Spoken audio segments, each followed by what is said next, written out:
Hello and welcome. This is the accumulation of a lot of significant hard-earned effort over the course of 12 months.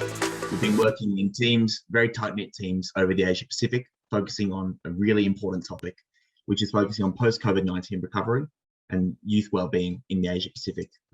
Thank you for your efforts. It is incredibly admired, especially because you're doing this on a volunteer basis. And undoubtedly, you've made differences to each other's lives, and this research hopefully will make a difference in other people's lives as well. My name is James Bowser, also known as Jimmy. I'm an Australian based in Canberra, and I was previously involved in the Youth as Researchers Initiative last year, and in the first half of this year, running networking events, which some of you might remember me from. Today, we're going to be discussing knowledge sharing for youth wellbeing in the Asia Pacific. And the way it's going to work is we're going to have presentations from each team, and then we're going to have technical assistants and come and appraise and discuss each presentation. At the end, there'll be a Q&A session. So without any further ado, let me start by introducing our technical advisors. We have Mr. Razik Fahim, who's the Chief Executive Officer, College of Youth Activism and Development in Pakistan. And we have Dr. Rajesh Tandon, the UNESCO Chair in Participatory Research in Asia. If you two would like to introduce each other in that order, please feel free to do so, or introduce yourselves rather.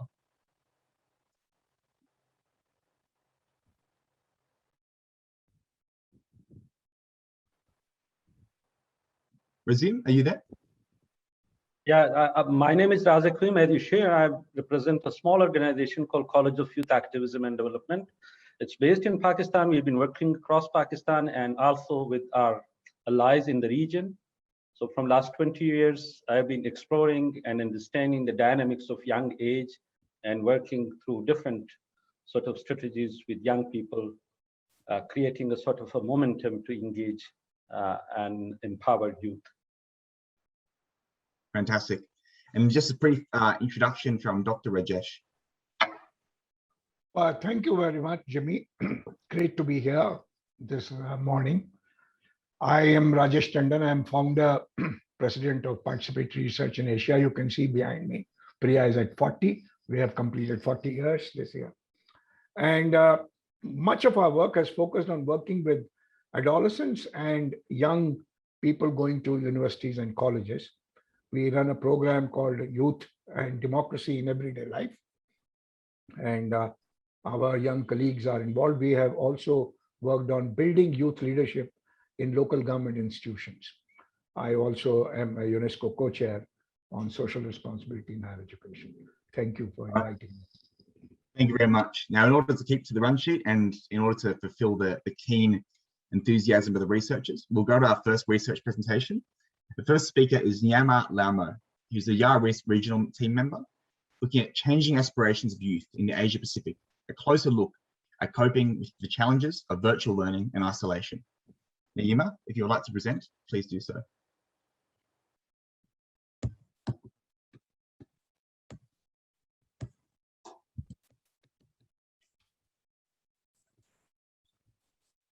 Hello, everyone.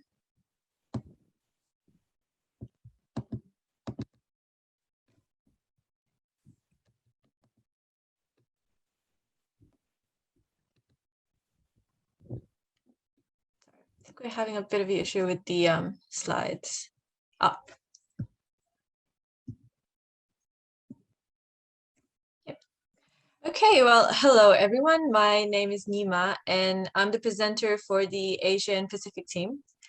I'd like to introduce everyone to a research topic that we've been working on for the past couple of months now.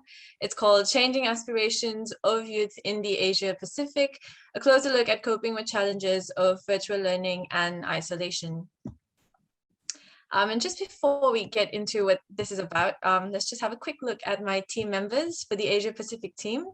We've got Swapan from Bangladesh, Komati from Malaysia, Anwan Teka from Fiji, I'm from Bhutan, and Bhavya, who's from India, and together we comprise the Asian Pacific team. Now, just back to our research and our research questions. We've framed the entire research around these two questions. The first one being, what are some of the key factors that have reshaped young people's aspirations during the pandemic? And the second one, how have youth been coping with challenges and difficulties posed by the shift to virtual learning and periods of isolation? Now, for the purpose of this research, we focused on youth between the ages of 20 and 24.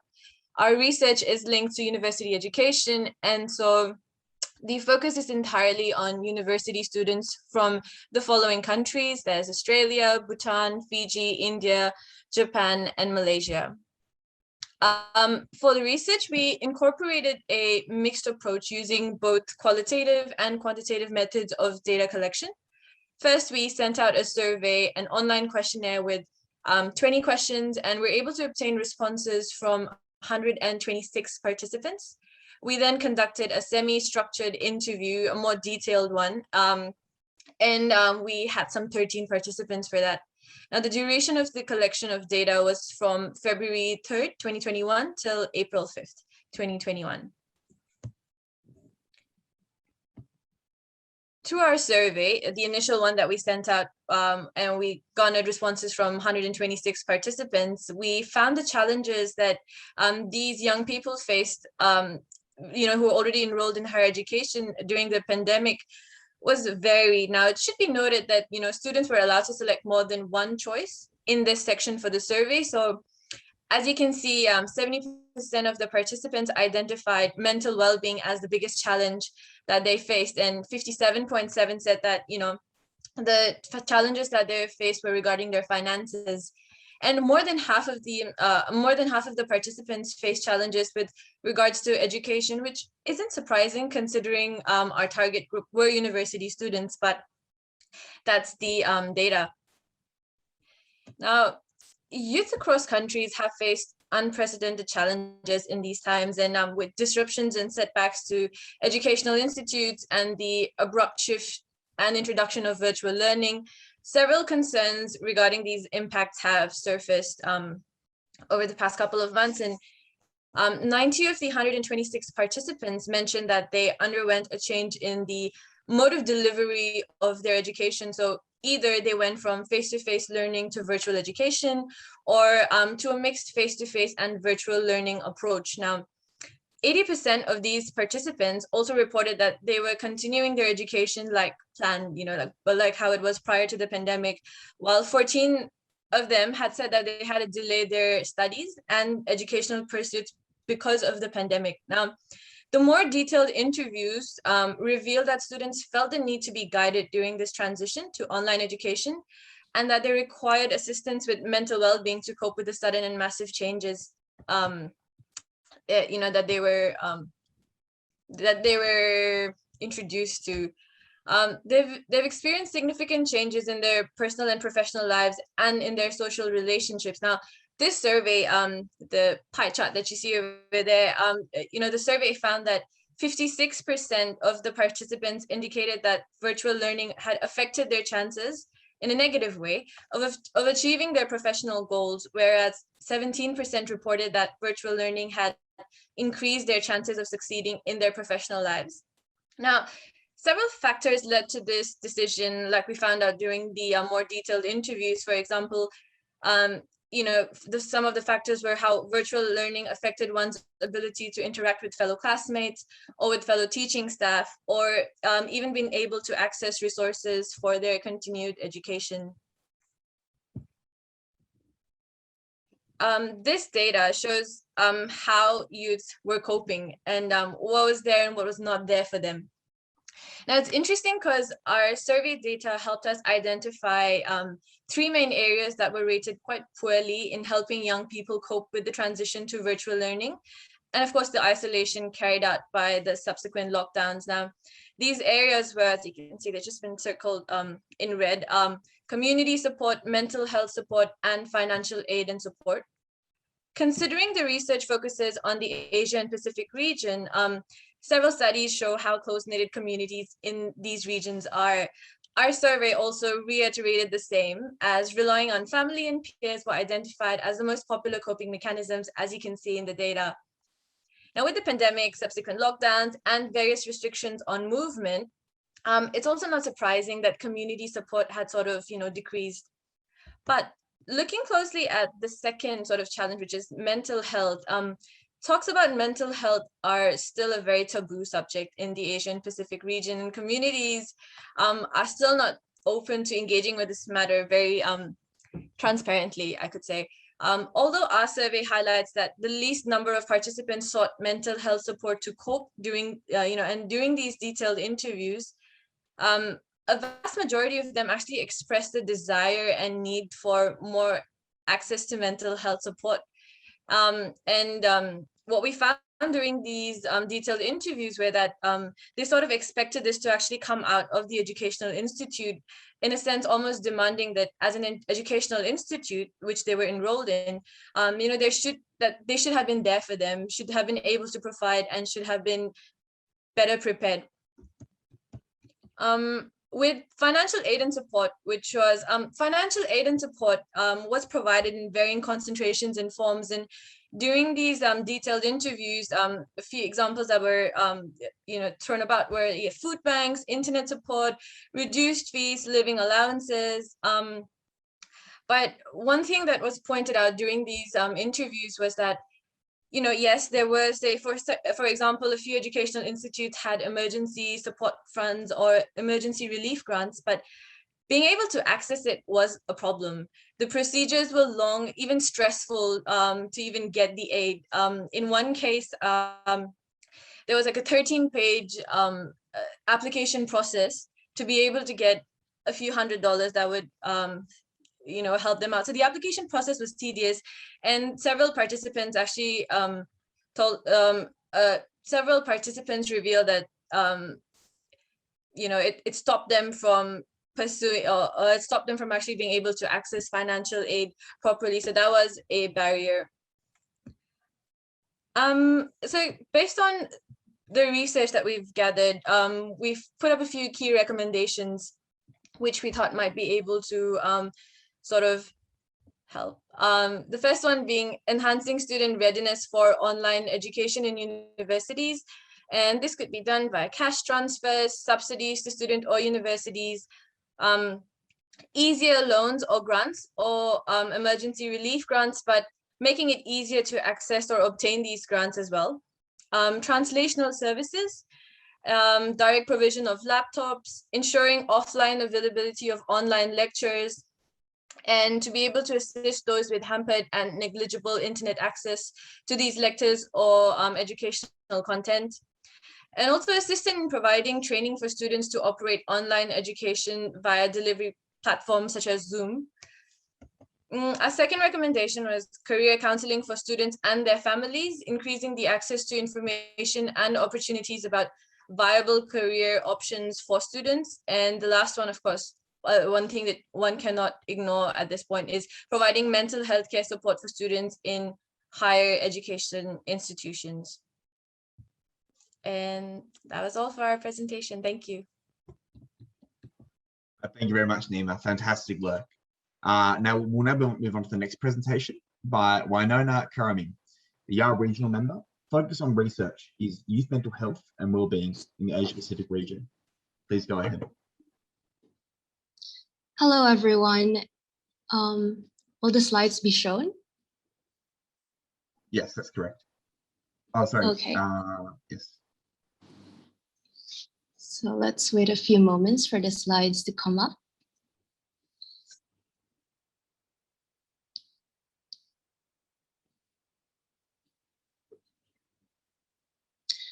Okay. Hi, everyone, and thank you for coming to our session. My group is the Asia Pacific Youth Wellbeing Team, and we looked at the perceived barriers to mental health care in this region among university students. Next slide, please.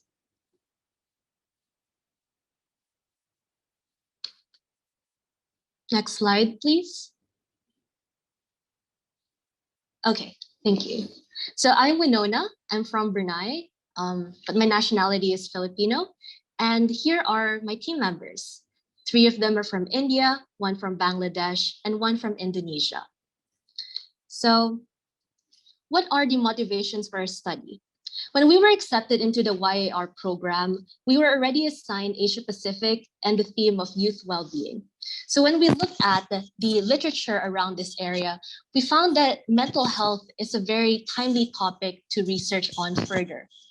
And there are many reasons for that, but one key reason is that young people are especially vulnerable to mental health problems, and a large majority of these young people live in our region. During the pandemic, a lot of youths were negatively affected in their mental health and well-being, partly because of, no, there are a lot of factors actually there, like financial insecurity, poor sleep habits, increased sleep time, excessive gaming, or maybe increased conflict at home. So there's a lot of factors that contribute to these difficulties in mental health. And also, one research found that this is based in the US, that 65% of students reported having fair and poor mental health, and yet only 15% of them engage in college-offered counseling. So this is not an isolated case in the US, because even in the Asian context, previous researchers have found that young adults are hesitant to seek counseling for their mental health difficulties. And this was also identified in the previous presentation.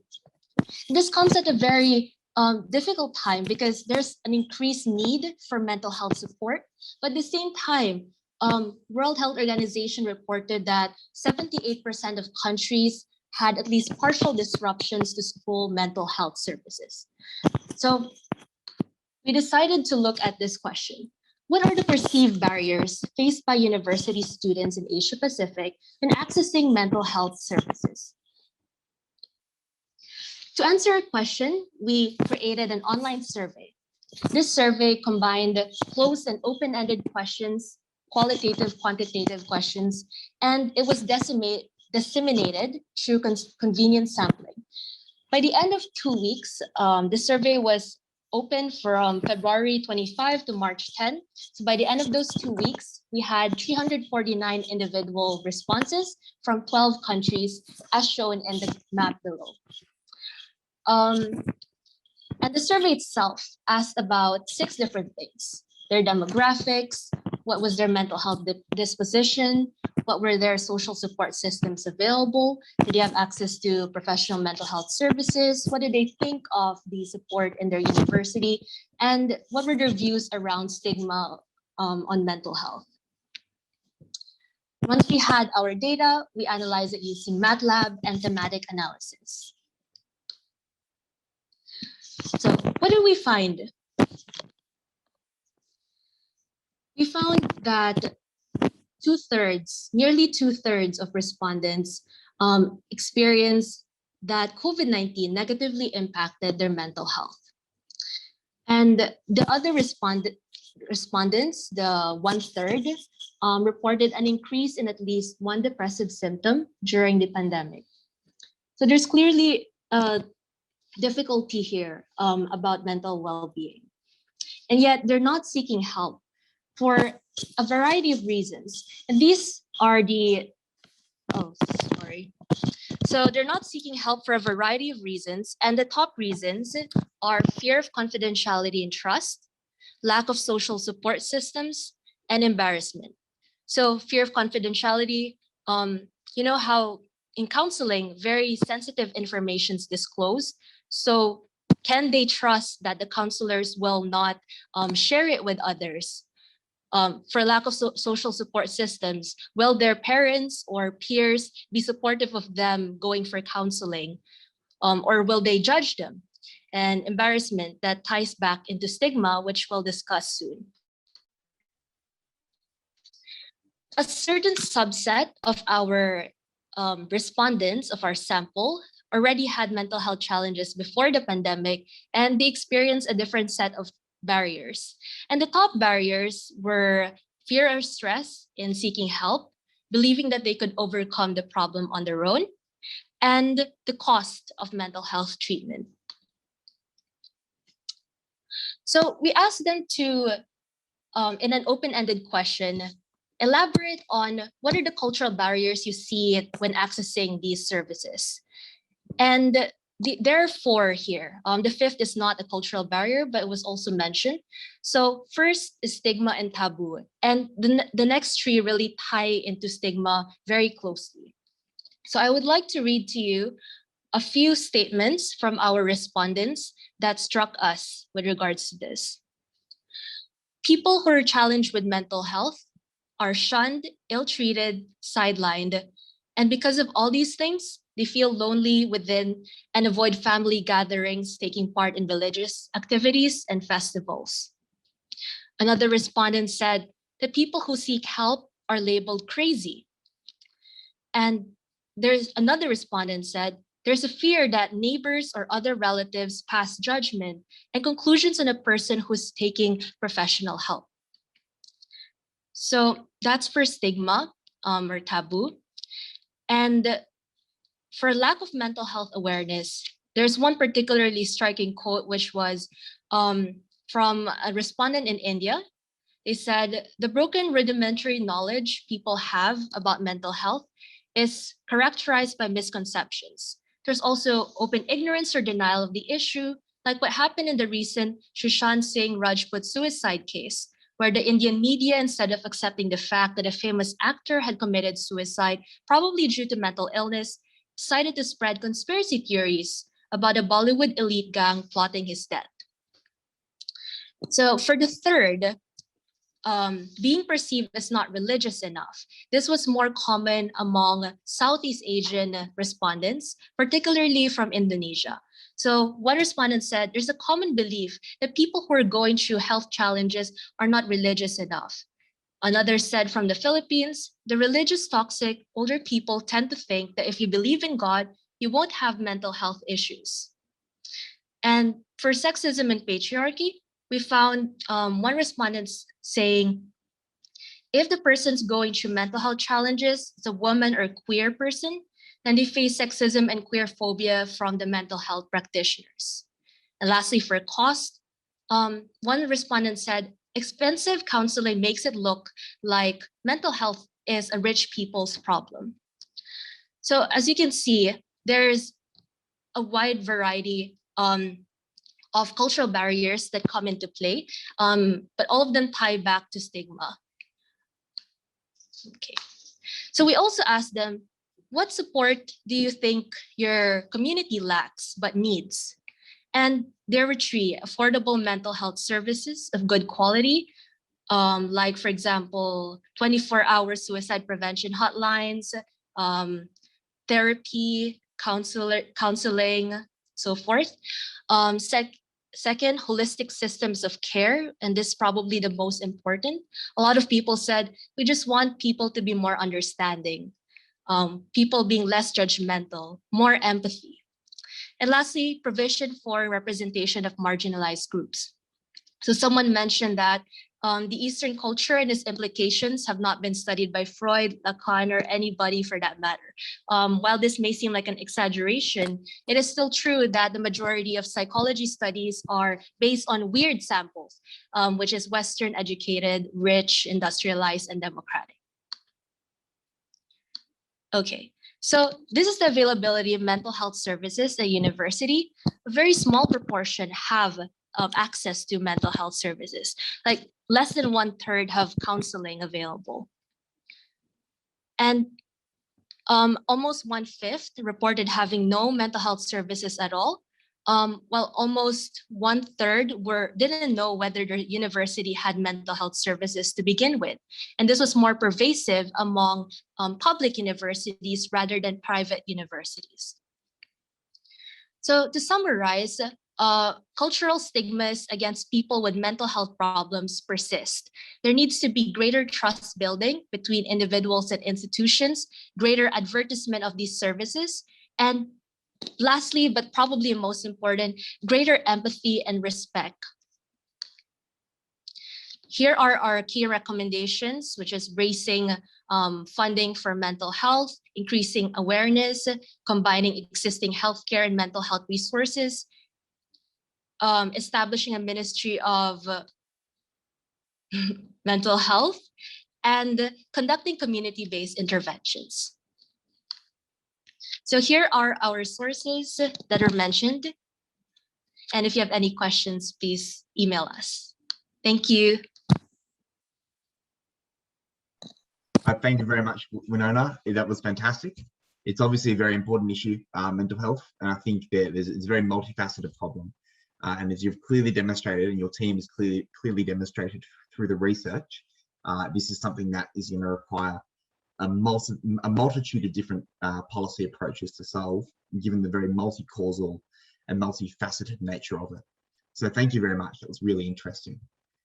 We'll then be moving on to the next presentation.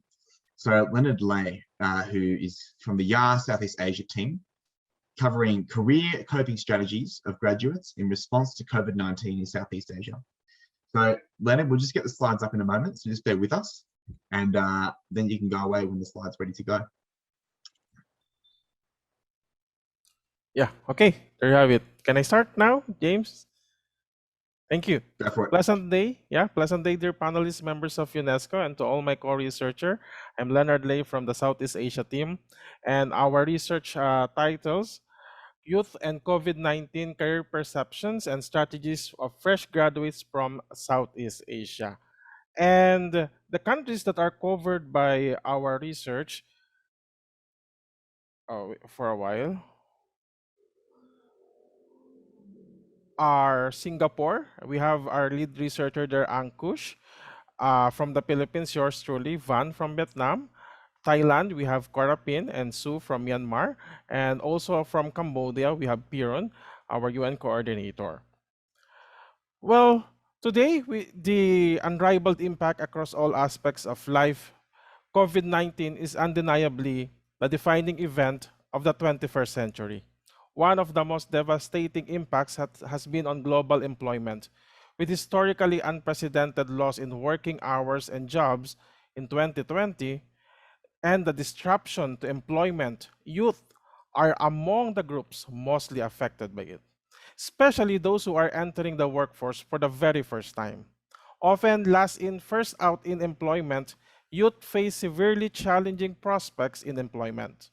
Thus, our team wishes to know the career coping strategies among the youth in Southeast Asia during this COVID-19 pandemic.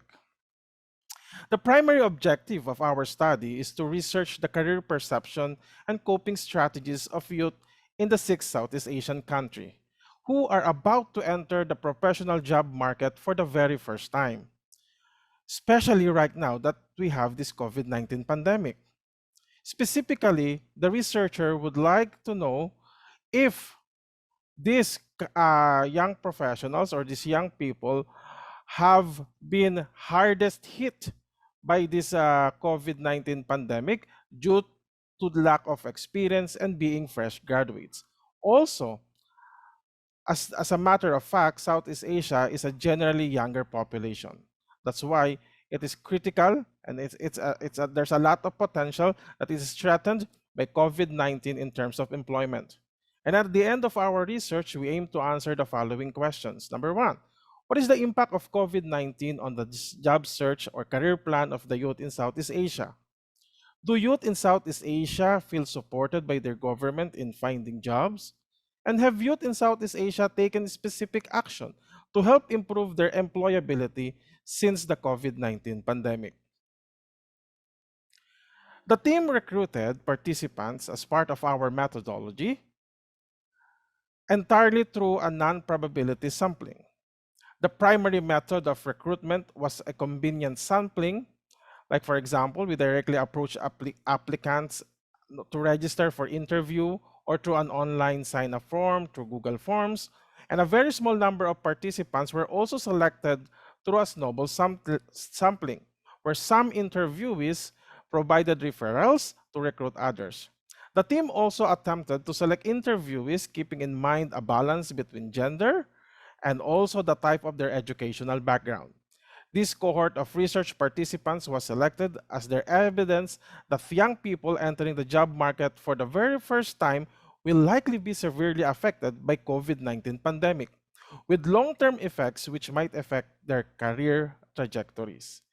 Each team member conducted between 2 to 4 semi-structured interview either in English or with their local languages, with fresh graduates from their home countries.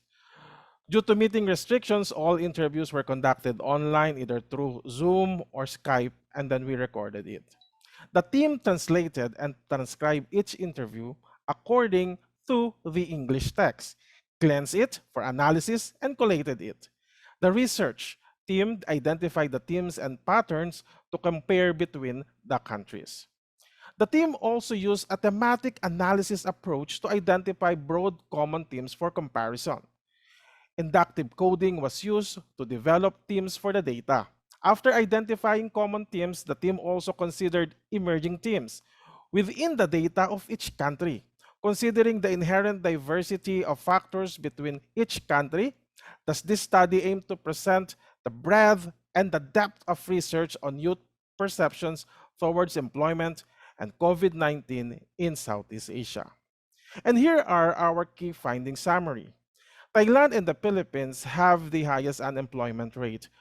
Although most of the countries have an increased unemployment rate also, however, four or the majority of the countries perceive looking and landing jobs to be difficult. Maybe it's because of the restrictions to mobility, because most of the government wishes to curb the growing numbers of infected people across Southeast Asian nations. With the exception of Singapore having the highest support from their government, most countries in Southeast Asia answers little to no support at all. Surprisingly, young people are very optimistic, with their average score between 3 to 4, that they will go through this pandemic and eventually land their dream jobs. Most of them, as part of their coping strategies, is to upskill their knowledge, train new sets of skills, learn new things, improve their digital literacy, and think of alternative ways to cope up economically with this pandemic. And next slide.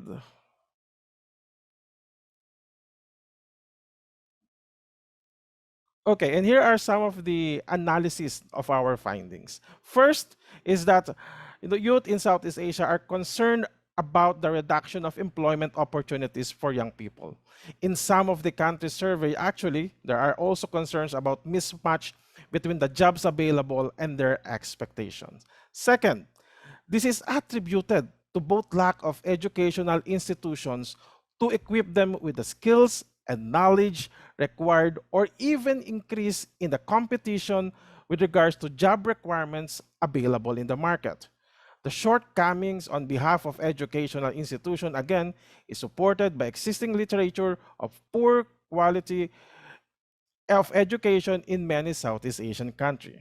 Thirdly, that fresh graduates are leveraging digital resources on both job research and improve their employability. This includes using websites and social media platforms to help find employment opportunities from home.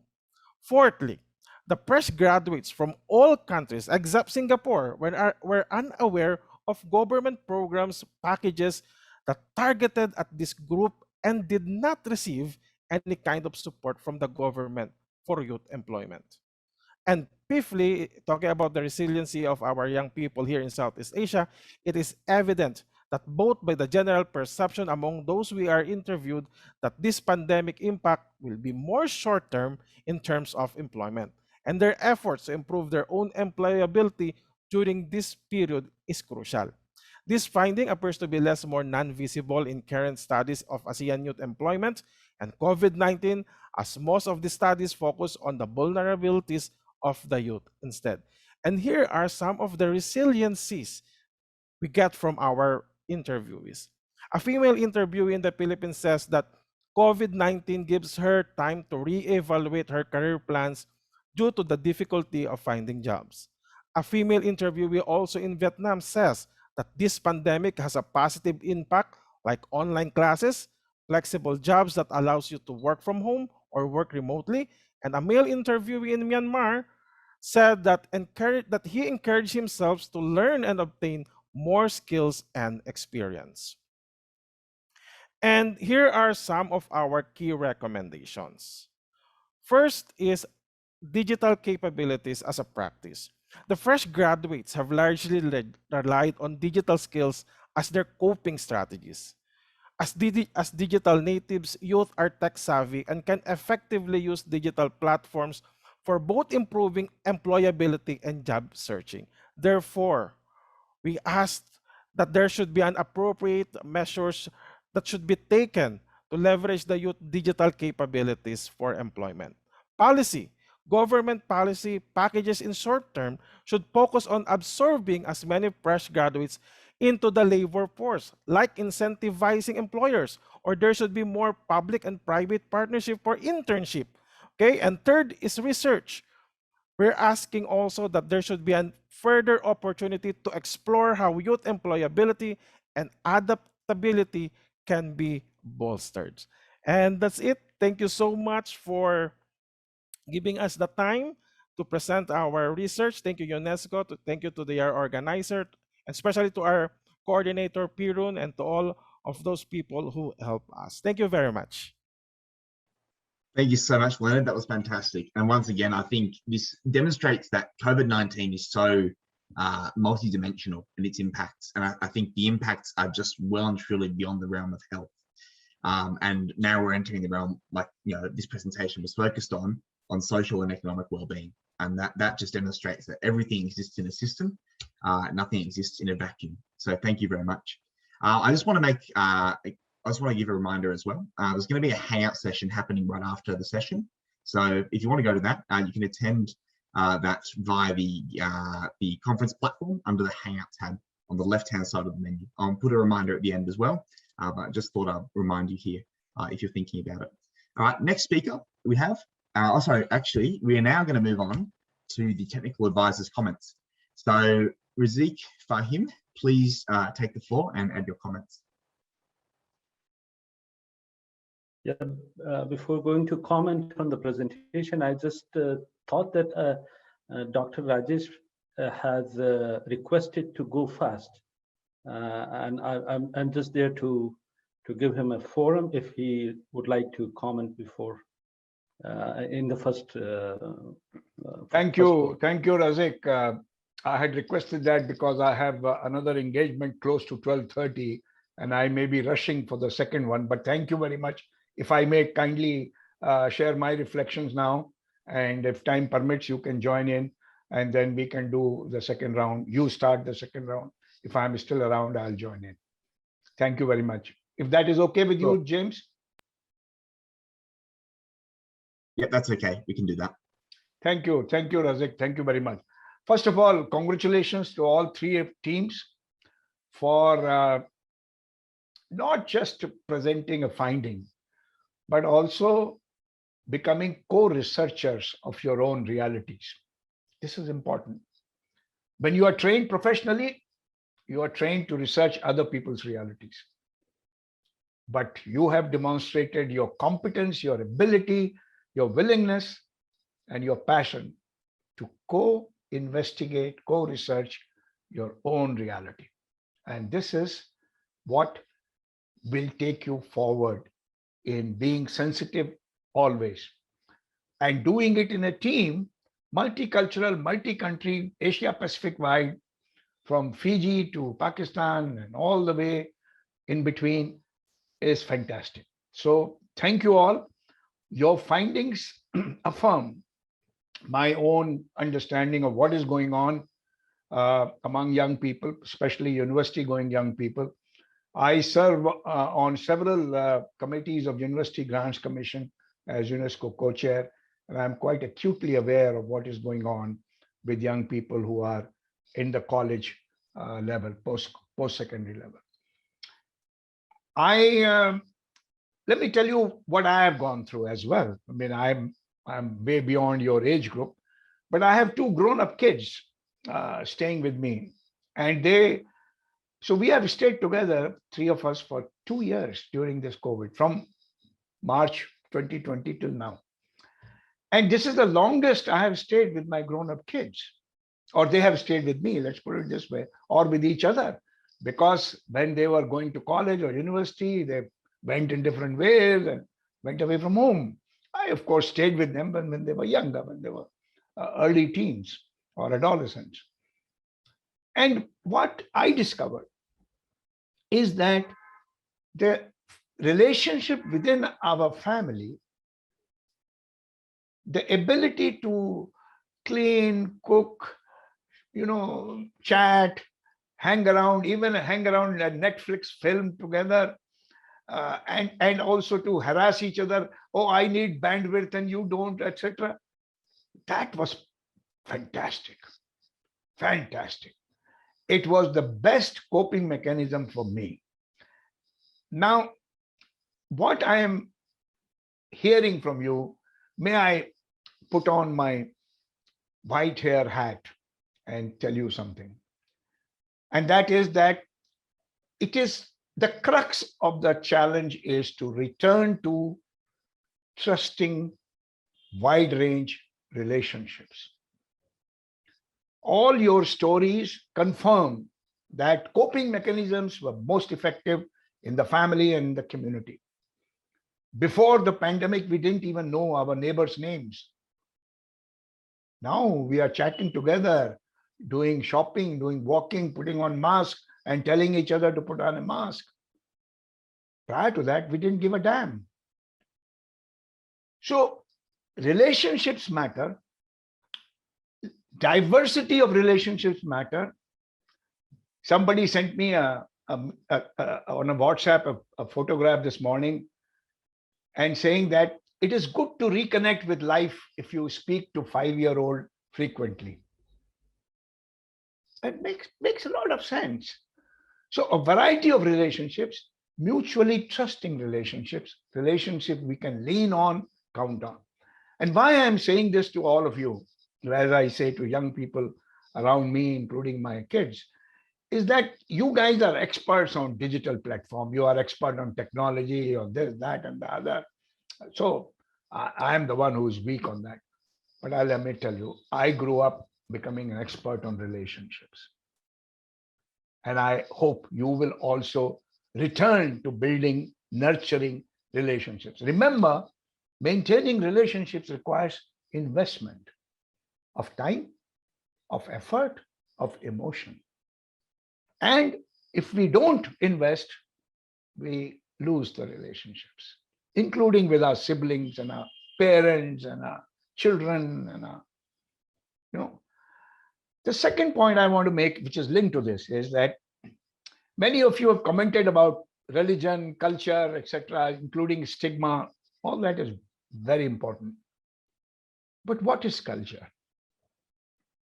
Culture is a series of rituals which give meaning to life. When you get together as a family and have dinner together, it's a ritual. When you get together family on a festival, change new clothes and cook special food, it is a ritual. And the culture is a series of rituals we perform throughout life at different stages of life. And those rituals are the pretext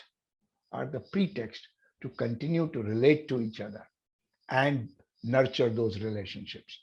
So build your own rituals, hang out, weekly hangout. I used to remember some years ago, we had a group which will say, every Friday evening, we'll play cards. That's a ritual. So please build those rituals for yourself because they will give you meaning. And that is a way of building your resilience to face challenges of the kind you faced. Linear planning for your career was disrupted. So think of multiple paths to achieve the same goal. If one is broken, walk on the other. All the very best. Thank you. Thank you very much, Dr. Rajesh. Fantastic. And Razik, would you like to speak as well? Thank you, Rajesh sir, for this very, very inspiring speech, I must say. And it also released me from a sort of a pressure to be, more focused technically on the presentation. It should be more spontaneous as you spoke. I've been working with young people from last 15, 20 years as a practitioner, designing program strategies and then trying to understand the dynamics and the challenges that young people have been going through during these years. In the presentation, I observed that, the pandemic has been considered as one of the disruptive factors that slow down, the processes, education, culture, economic opportunities, and things like that. But if you look at the responses of young people in all the researches, it says that, it was a sort of a transformative event, as we also heard in the last presentation, redefining the entire social landscape, economic and social landscape of the society in front of young people. And with that understanding, I realized, and we've been working through our programs, that the multitude of change is bigger than the reality that we perceived. It brought closer the change that we were expecting, maybe down 20 or 30 years after, just in our everyday life. And with that sense, we need to look at the notions of education, learning, employment, culture, sense of belonging, identity, in all these things that affect young people's lives on a daily basis. For example, Dr. Rajesh also mentioned that the linear, maybe the linear scale has been broken, but the pandemic also created multiple opportunities for young people to be teacher of themselves, to be more focused on their own reality, and try to evolve mechanism of learning and engagement around their own realities, instead of looking to static curriculums, the triangle of students, teachers, school, space, everything. And that has been also mentioned in the coping strategies. And like the students and the young people responded, they have been brought up to the reality that they can explore their own learning paths, and they also felt that they need to reskill themselves to cope up with the challenges and with the opportunities that the present dynamics have been offering to them. Young age in itself is a transitory period, and we also understand that besides other transitions, one of the critical transition is this the process of identity making, and that was something that was affected by the pandemic. In school, besides the learning and the education indicators and other things, we also realize that young people have the opportunity to intermingle with each other, to expand their sense of being, their self-image, to understand their the universe around them. So the identity making in itself is a very critical step in the transition of young age. And because of the social distancing and the restrictions that have been gone through, I think, and then more relying on the virtual realities and Facebook and social media, that also created ample opportunities for them to redefine themselves in the new reality, virtual, hybrid reality, I must say, physical, virtual, textual, cultural, and all these things, combining all these things. So it's like they found themselves in a new hybrid reality, and this is how they were trying to cope up with those challenges. The stigma that have been just mentioned in one of the presentation, one of the critical point was, which has been highlighted in a presentation but not explained in a greater detail, was this notions of gender identities, particularly for many of men young, young man, it was hard to remain at at the household level, particularly in South Asia and Southeast Asia. Yeah, Would you Razik, like we'll to need, say something? yeah, we'll need to stop you there because we need to move on to the next section. But fantastic comments, really great stuff. We just need to give the presenters time. So if it's okay, we'll just move on. My apologies about that. All right. So in that case, then we'll need to move on to the next speaker, Ngoc Tran An from the YAR team Vietnam on habits and attitudes towards physical activity of Vietnamese youth, aged 15 to 24 years old, before and during the global pandemic. You have the floor. Thank you. My name is Trần Anh Ngọc, and I come from Team Vietnam One. And our study is about habits and attitudes toward physical activities of Vietnamese youth before and during the COVID-19 global pandemic. Next slide, please.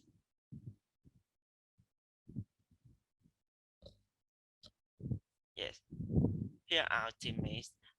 Yes, and there are three of us come from Ho Chi Minh City, and me, Minh Hà Nguyễn, Bình Trần, and two of my teammates, Mai Phương Bùi and Mai Phương Cao, come from Hanoi City, and we worked really hard for a couple of months and to give this result. Next slide, please. Our research questions is: are there any statistical differences in habits and attitudes towards physical activity of Vietnamese youth from age of 15 to 24 years old before the COVID-19 pandemic and during the COVID-19 lockdowns? Next slide. Yes, and the main findings of is Vietnamese youngsters are more motivated and aware of doing physical activities during the COVID-19 pandemic than before the COVID-19, and their exercise habits increased compared to the COVID-19 pandemic. Next slide.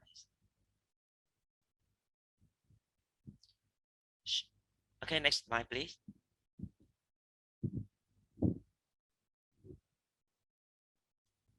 Yes. Yes, we come to the literature review. So yes, please move on to the next slide. Yes, thank you. On a worldwide scale, some research showed that 52% participants of some research showed that they were less physical active compared to pre-COVID, and then more sedentary behavior because of the lockdown or the social isolation. This is on the worldwide scale, and is the research of UNICEF launched.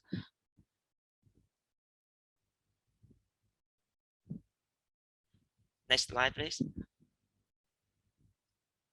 On some national scale, we found that the result from Canada, USA, Ireland, Australia, and China show that the restriction of outdoor activity leads to a decrease in physical activity in terms of time, frequency, and exercises. Yes, and it's raised for us a question that due to our observation, we found that many of teenagers and young adults, they like more active and they want to practice more exercise activity than before the COVID-19 pandemic. So that we would like to do this research to find if there is a difference between Vietnamese young people and other people, young people from other countries. Next slide, please. Yes, due to the pandemic, our youth switched to alternative solution. For example, the physical activities shift from organized to non-organized context. That means they exercise by themselves and they use more technology to maintain that exercise habit. Next slide, please.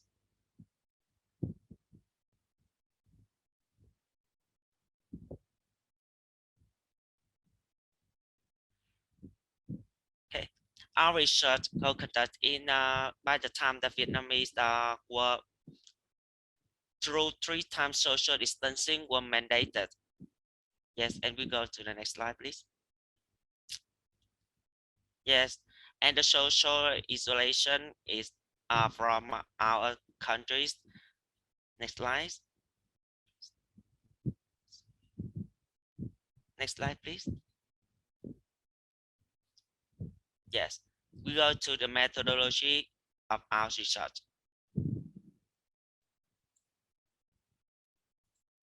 Our participants were our Vietnamese youth aged from 15 to 24 years old. Yes, next slide, please. And Afro said that it is the cross-sectional study and it's a survey-based approach.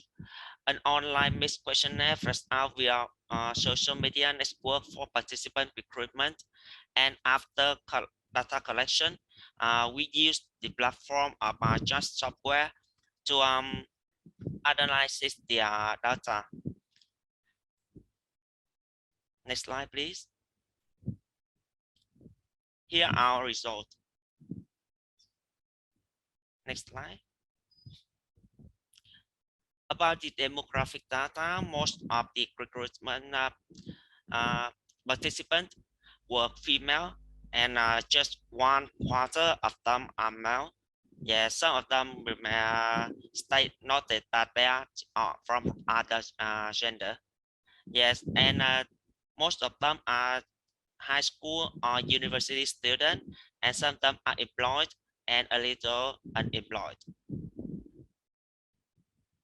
Next slide. We have collected the data from 18 over the 63 provinces in Vietnam. Next slide.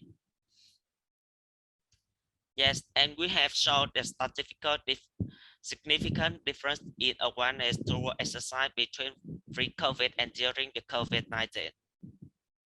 Yes. The youth motivation in physical activity was shaped from before the COVID-19. They think that they're doing exercise activity just to be fit. Most of them think that they want to be fit. And during the COVID-19, they have to they think that exercise can help them to improve their health and have a habit for their health. Next slide, please. Yes, their perception also have a change. That they change that everyone need to do exercise. Then just about people with medical condition or middle-aged people. Next slide, please. They also a change in their neighborhood. That during the COVID-19, the more people in their neighborhood do the exercise, not just by our youth. Next slide. Next slide, please. And during the COVID-19 pandemic, our youth practice exercise more regularly. And the time that they spend for a week is run from 3 to 6 days a week. Next slide, please. Yes, and the type of physical activity was shaped from they spend more time at home exercise and gym workout and indoor swimming instead of some exercise from outdoor exercise. Next slide, please.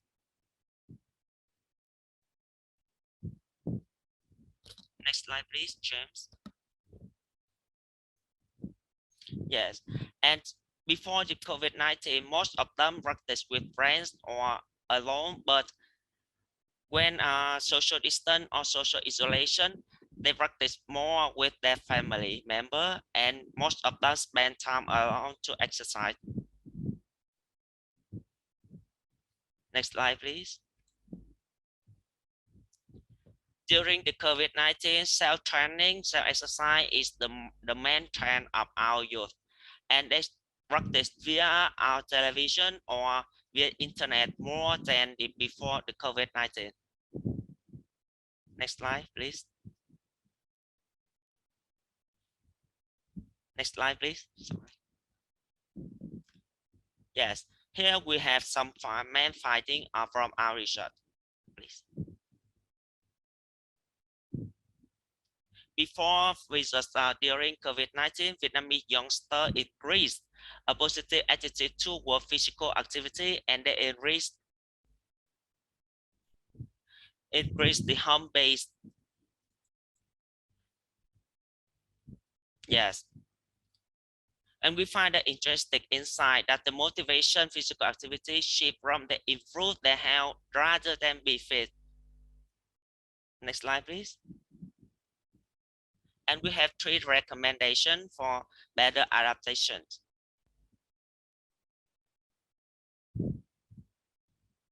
Next slide, please. At first, the focus benefit of physical activity and various form of home-based exercise training on national channel for larger spread across urban and rural areas. Next, please. And we have to produce more physical exercise section or pre-recorded instruction video and create virtual physical activity challenge for students to team up and compete in activities. And we need more study on the correlation between the physical and mental health in the context of Vietnam during the pandemic. Next, please. Yes, our research limitation is about the survey. We have small sample size, and it's a self-reported question, so that may have a self-reporting bias in the study. And this study was based on the three Sorry, Nyaka. I was just quickly jump in there. Sorry, it's fantastic you're doing here. It's awesome. We will need to move on to the next presentation though. So we need you to wrap up in the next 10 seconds, and then we need to move on. If that's okay. Okay, thank you. Or if you want to stop right now, that's fine as well. Yes, we can stop right Okay, now. we'll conclude now then. Thank you so much. I really appreciate it. You know, physical exercise is absolutely something I've struggled with COVID, and I'm sure many people have. I like to go to the gym, and I can't do that in COVID lockdown. So it's really great to see this research, and once again, all the flow-on effects and the various dimensions involved in this and the impact it has. So thank you so much. Really great stuff. Now we have one more final presentation, and this presentation is from Nguyen Tuan Nguyen from the YAR team in Vietnam on the effect of fear of COVID-19 and adherence to infection prevention and control procedures on life satisfaction of Vietnamese people aged 18 to 35. Nguyen, you have the floor. Hello, can I have the slides? Thank you. Okay, hello everyone. My name is Nguyen and I'm from Vietnam National Team 2. There are 3 members in our team, Dương Phương Anh, Nguyễn Lê Kim Nhân, and me, Nguyễn Tuấn Nguyen. When we started working on our research project, we were very interested in how the pandemic affected the mental health of young people, but we didn't find many studies on this topic. So we decided to conduct research that investigates the life satisfaction of young adults during the COVID-19 pandemic. Next slide, please.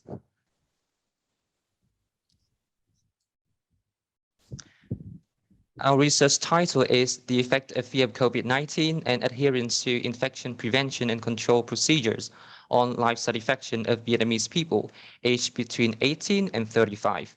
With that being said, there are 2 key research questions in our study. Next slide, please. The first question is, how does youth fear of COVID-19 correlate with their life satisfaction during the COVID-19 pandemic? And the second question is, how does youth compliance with COVID-19 safety measures impact their life satisfaction during the COVID-19 pandemic? Moving on to our research methods. For this research, we implemented a mixed method study, which includes both quantitative and qualitative methods. Next slide, please. Can I have the next slide? After this slide. Regarding our quantitative method, we sent out an online survey to young people across Vietnam from March to May 2021. We asked participants about their life satisfaction, the levels of adherence to COVID-19 safety measures, and their fears towards COVID-19. And we used valid instruments and scales from past researches to do so. Then we run a multiple linear regression model with adherence to safety measures and fear of COVID-19 being the independent variables and life satisfaction being the dependent variable in order to answer our stated research questions. Besides that, we also organize in-depth interviews with 10 young adults living in 5 cities in Vietnam. Can I have the next slide? Each interview was semi-structured and lasted between 30 minutes and 1 hour. During the interview, interviewees were asked about their general knowledge of COVID-19, their COVID-related fears, their adherence to preventive measures, and their life satisfaction. So after nearly 2 months of open calls for research participations, we received more than 200 valid responses from young adults in 30 municipalities of Vietnam. Next slide, please. Next slide. So this is the finding I have just presented. Moving on to the next slide, regarding the adherence to COVID preventive measures, we found that wearing a mask in public places had the highest adherence rate, with 98% of young people adhering to this measure. The majority of young adults in our survey also reported not going to a religious gathering, a restaurant, a bar, a club, and avoiding going out of town when the pandemic was still progressing. However, next slide, please. Very few participants attempted to check their body temperature regularly or disinfect their phones when they got home, with less than 1/5 of them reporting doing so. Moving on to the next slide, our multiple linear regression analysis showed that higher adherence significantly predicted higher life satisfaction. But what was surprising from our findings is that fear of COVID-19 and life satisfaction were also positively correlated, which means that more fears of COVID-19 may lead to higher life satisfaction or vice versa. So in order to understand such an unlikely and uncanny result, we conducted in-depth interviews with 10 young people across Vietnam, and here are the findings from our interviews. Next slide, please. All interviewees said that they were pretty knowledgeable about COVID-19 and that they had taken essential safety measures to protect themselves from getting infected. When asked about their fears, their anxieties, and stress related to COVID-19, all participants said that they had health-related fears such as getting infected with the virus or having their loved one getting infected. 50% of the youth interviewees told us that they feared financial burden as a result of the pandemic. However, as much as they were fearful of the pandemic, 80% of our interviewees reported no significant reduction in their life satisfaction. For some people, social distancing period was even relaxing for them because they had the chance to take up new hobbies and habits such as reading, meditation, and learning new skills. Next slide, please. One female next slide, please. The transition. Okay, thank you. One female university student told us that before the pandemic, I was so caught up with my schoolwork and other commitments that I couldn't make much time for myself. And I became so stressed as a result. For me, social distancing period at the time was ironically enjoyable because thanks to it, I got to slow down and spend more time taking care of myself, and quote unquote. These healthy coping strategies, as reported by our interviewees, acted to counterbalance the negativity surrounding the COVID-19. A lot of participants also revealed that they had faith in our governments in preventing the virus. So they felt very optimistic that the outbreaks would be ending soon, which would hopefully bring their lives back to normal. Next slide, please. Yeah, next slide. So as young researchers, we believe that healthy coping strategies and trust in the government may be the potential mediating variables between fears of COVID-19 and life satisfaction. And future researchers should address this hypothesis. So moving on to our recommendation. Next slide, please. Building on this finding, we would like to recommend some actions for different stakeholders. First, the Vietnamese government should retain quick, transparent, and effective communication, as well as take necessary measures to prevent the viral transmission in a timely manner. Second, next slide, please. NGOs and NPOs can help promote safety and wellness among young adults by organizing virtual counseling and online clubs. These organizations can also provide mental health helplines and listening services so that young adults who need emotional support may reach out to them in order to feel less isolated. And lastly, next slide, please. We encourage young adults to take part in activities that give them joy, fulfillment, and a sense of control, like sports, meditation, painting, and journaling. And they are very encouraged to reach out to a trusted adult or a professional if they need help. So that concludes our research presentation. Thank you very much for tuning in, and I hope you are staying safe. Thank you. Thank you so much, Ewan. Really good stuff. I think that's a really interesting topic, and you've nailed it. Well done. Just really impressed about the caliber and the quality of research here today and the presentations. So we'll now be moving into our second round of technical advisory comments. So Razik, will you like to start this time? Yeah, briefly, I think I have already shared some thoughts on the previous presentations, but is it all right?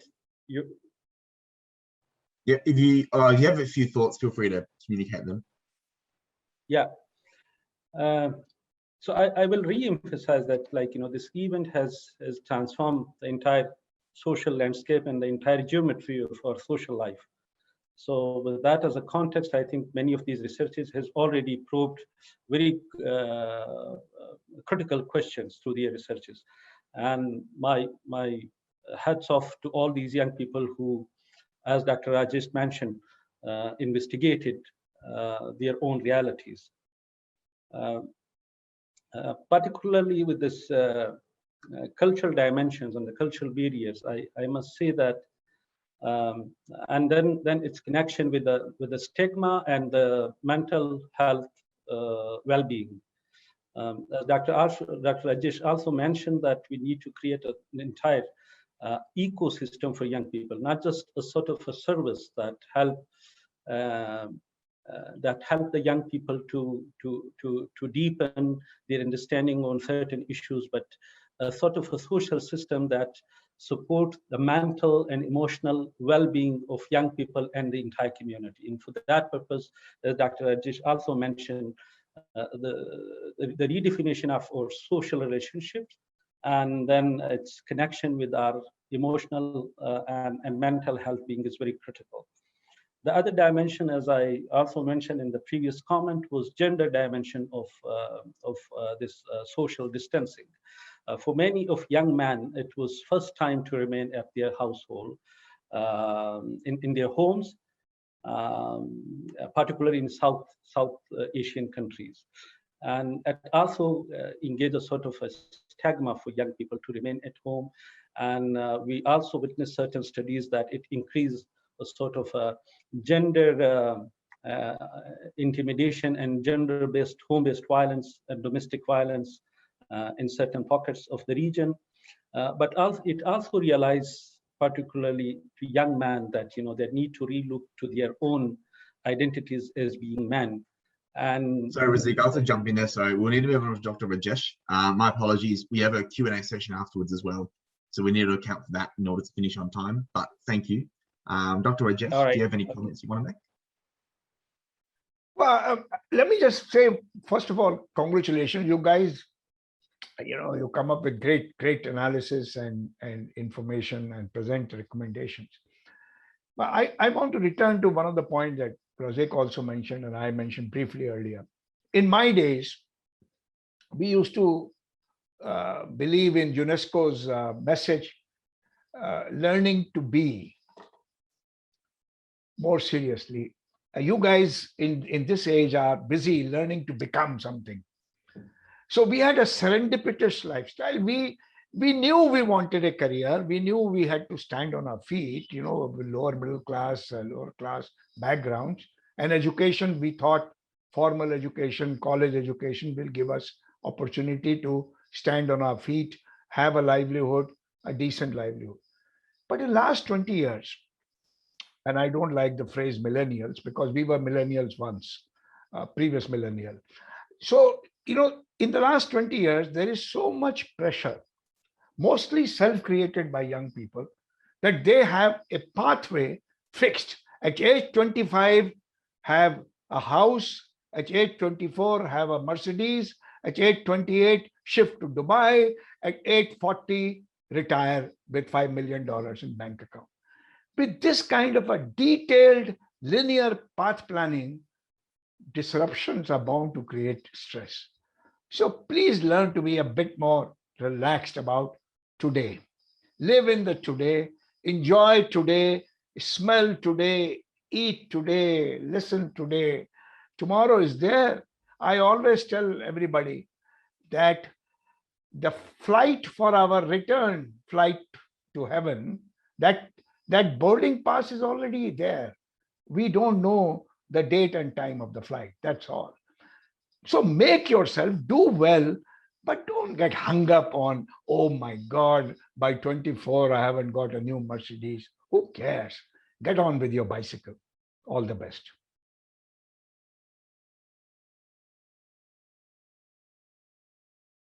Fantastic. Well, thank you so much. Really appreciate that. And now what we're doing, we will now move into the Q&A session where the technical advisors will actually be asked questions via me from the audience. So what I'll do, I'll jump on here, and one of the questions is, did the online learning tools help students see, oh, sorry, wrong question. Okay, here we go, here's a good one. So Dr. Rajesh, we'll start with you. From the excellent research the teams have conducted, one key takeaway is that increased institutional governmental support is necessary, whether to support quality, confidential mental health care, or to support graduate employment outcomes in the current pandemic job market. What can the young people here do to continue to push policymakers to prioritize these issues? Participating in YAR is a start, but what are some other examples? Well, the young people are already upfront in pushing policymakers. There are two kinds of platforms you can use. We used to use that in some of our countries in the region. You have the opportunity to vote, cast a vote. And if young people constitute the largest percentage in many of our countries, then what do you vote for? What do you vote for is a question. We tend to vote for parties or people, but I think time has come to examine what agenda you vote for, what issues you vote for. And you have an opportunity to mobilize yourself to vote for that. And that's the fastest way to influence policymakers in reasonably democratic, electoral democratic setup. But the second strategy, which is universal, is for you to organize your voices to be heard through amplification, megaphone, boom. And where are they heard? They are heard through various media platforms, not just social media, but even radio and television. And I think you guys are causing less noise than our generation used to call, particularly our generation which went to colleges. So get organized and demand, make a voice heard. Only then action happens. All right, fantastic answer. And just briefly, Razik, do you have any reflections on that question? I think it's been already mentioned, greater alliances and a greater platform for collaboration across the region and across the globe and at the country level as well. And then, it's equipping young people with the new tools so they have not only the mainstream media, but every person, every young man had their own narrative and the media available to them. So I would emphasize that, more greater collaborations and networks among young people on the common interests and issues that they have researched, investigated, and tried to explore together. All right, fantastic. And one more question I've got here, and I'll ask both of you. What is the biggest piece of advice you could give to the youth attendees about their future and how they instill change in the future? So once again, we'll go back to you, Dr. Rajesh. What's the one biggest piece of advice you'll give? Believe in yourself and express it passionately. Be emotional. I love that. That's great. It's really, really corrals the passion to instill the SDGs and make positive change in the world. Razik, what's your one piece of advice? Maybe the extension of what Dr. Rajesh said. The wisdom, or maybe the way world have perceived the worldview and the institutional logic for being is increasingly becoming irrelevant. So you are the drivers, you are the leaders. You have to believe on yourselves. And the way you perceive things, it's even difficult for my generation, though I'm younger than Dr. Rajesh, to comprehend and then to respond. So you are the leaders, and you have to believe your own thinking and wisdom in creating a new world. All right, well done. Well, we'll wrap that up there. We've got 2 minutes left in the session. So thank you to the technical advisors, the technical assistants who are working behind the scenes, all the presenters, all the researchers, and obviously the events management team that I've been working with here in the chat while everything's been going on in front of us here. Thank you. It's just a great effort to see everyone come together and create these events and make it happen. I just want to mention once again, we do have a hangout happening right after this, and that is if you go to the event platform, I think it's under the Hangouts tab. You can actually see, I'll see if I can find the answer here. Under the Hangouts tab, you can actually click there and you can attend the Hangout. So please do, if you want to. It's a really great place to have a casual conversation, to meet each other and to ask questions to the presenters that have presented today. So thank you so much. Really appreciate it, and have a great morning, evening, day, wherever you might be. Thank you so much. Thank you all. Have fun. Yeah, have fun indeed. That's a great idea.